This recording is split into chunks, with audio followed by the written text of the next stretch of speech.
মদ খেয়ে দিন রাত ঘুমোনো। ঘরে চাল নেই ডাল নেই, ছেলে 2 মাসের মাইনে বাকি, এর গাড়ে হুঁশ নেই, মদ খেয়ে ঘুমোচ্ছে।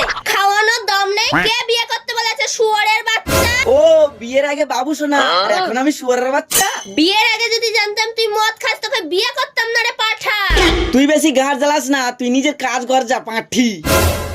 নারীকে সম্মান করতে পারিস না, কিসের মরদ তুই? হ্যাঁ সব দোষ তো এখন আমার। বিয়ের আগে তো ভালোই বলছিলিস একটা জিনিস দুজন মিলে ভাগ করে খাবো, এখন ঘরে মুড়ি আছে সেটাও তো জলে ভিজে খাচ্ছিস না। হাই রে, নিজের পছন্দে কেন যে বিয়েটা করতে গেলাম? মা বাবার পছন্দে যদি বিয়েটা করতাম, টাইমে টাইমে ভোজন, টাইমে চড়িয়ে দেবো না মানে চুড়িও কিনে দিত। বেশি না বকে বাজার করে নিয়ে এসে যাও। খাবি তুই, তুই বুঝে লাগা। আমি এই চললাম, তুই গান মারা গা।